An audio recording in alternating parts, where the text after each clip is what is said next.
Bloomberg Audio Studios.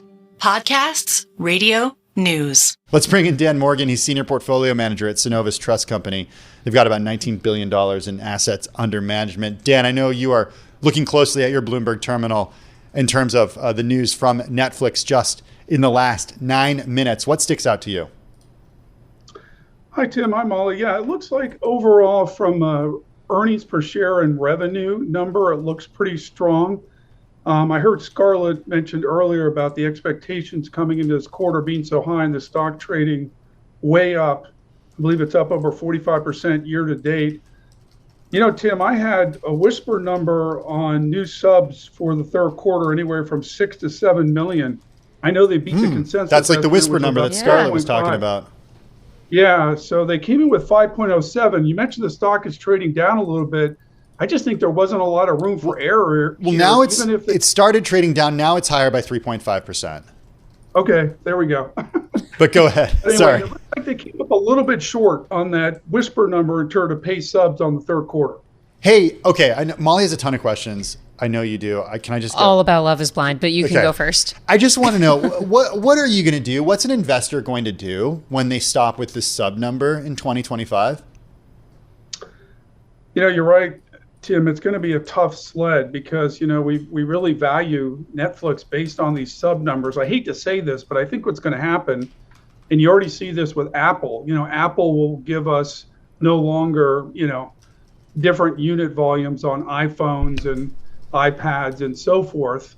We'll get estimates based on revenue by segment, but then a lot of analysts will back, you know, through average selling prices and come up with a unit projection. And I hate to say it, guys, but I don't think this is going to go away. I think what you're going to see is some estimates based on the revenue numbers in terms of what that sub number is, because, you know, in the past, we've just always traded the stock based on how many new members did you sign up for the quarter and how many will you sign up next quarter, right? I mean, what's like the next natural key metric then for you, both to predict and then also to trade off of? You know, Molly, it's kind of funny because, you know, we think about like how we trade Microsoft and Amazon and all these different stocks based on their ability to generate AI revenue, right? And I think it's going to be the same thing here with Netflix. Instead of AI, we're going to just be zeroing in on that advertising.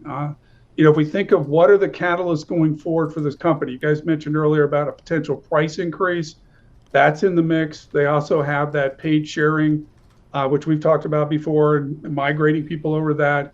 But I think there's a lot of people who are hopeful that this ad tier model will be a big generator for them. We have to bear in mind about 45% of their signups, their new signups, are going towards the ad tier model. It's about $6.99 a month. Is that around the world? Which is about $15.99. I'm sorry. Is that around the world? Or is that is that just in the U.S.? Like, what markets is that in, Dan? That would be across the board, Tim, in terms of any new subs that they're signing up, in terms of across the board. Like I said, about 45%. And, you know, as of the end of this year, they're projecting now, let's say they've got 285 million total subscribers. They should have about 31 million advertising subscribers. So it is becoming a bigger piece of the pie for them. It's not quite huge, but at least it's over 10%. Shares now higher by 5% in the after hours. Just how do you think though about like I still find like this decision. I know that this isn't the new thing here, but the decision to not publish the subscriber numbers so interesting. It's still, like every quarter, even though they announced it a few quarters ago, every quarter I'm just like I harp on it. I mean, it just sounds to me like you're almost like acknowledging like that the company is moving into like a new phase, like maybe like, you know, that you were like maybe a growing company, now you're a more developed, mature company. I think that is absolutely the correct take. Yeah, I mean, but you obviously, like from an investor perspective, like I don't know, Dan, like do you accept that, or it just kind of to me sounds like I'm almost a little sad in a way. I'm like I always looked forward to that number. It's kind of like new and exciting. And I mean, how do you view it? Do you think this is just a natural maturation of the company? I think so, Molly. Nothing to remember too is that the average revenue they get per subscriber in terms of advertising subscriber versus, let's say, a standard subscriber is less. So that could be another reason they felt they wanted to migrate to kind of a more revenue volume-based, matrix opposed to subs because the subs didn't have as much value that they might if it was purely a standard. But, Tim and Molly, I would agree with you that I think at this point we have to look at Netflix much differently than we did 2 or 3 years ago. They have become a more mature company. You mentioned the cash flow numbers that they gave for the fiscal year being above expectations. I think it was 6 to 6.5 billion. They also beat for the quarter. So they're just kind of a different animal than they were, let's say 2 or 3 years ago. It was kind of just add as much content as you can, try to get as many subs as you can, and don't worry about it.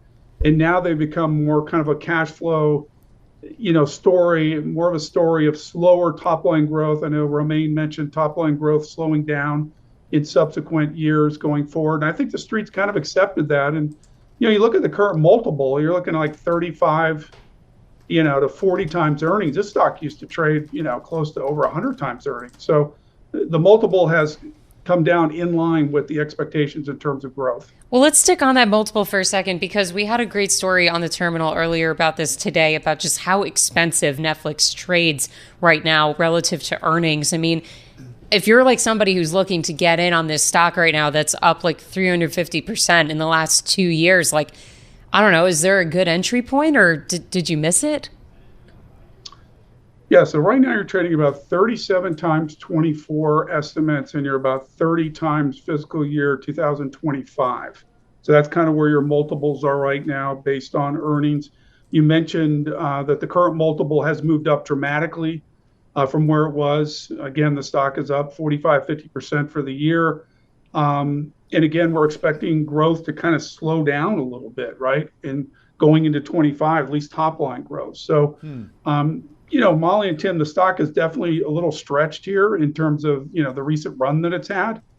And obviously the stock is, trading a bit of a premium to what the expectations are going forward in terms of earnings growth in the remainder of 24 and 25. Our own Geetha Ragnathan earlier today, Dan, telling us that it's been a while since we've seen a price increase here in the U.S. I would imagine investors want to see prices go up. Customers might not want to. How much pricing power does Netflix have just in the last 40 seconds we have with you? Because there is this balance between making sure to raise prices, not so much that people quit.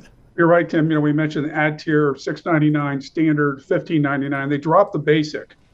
But what's kind of interesting, Tim and Molly, is if you look at where Netflix stands right now in terms of pricing versus their competitors, like, Disney Plus, Paramount, all these other major, streamers, they're right in that pack. And you might make a case, Tim, that people are willing to pay a premium for Netflix because of the content.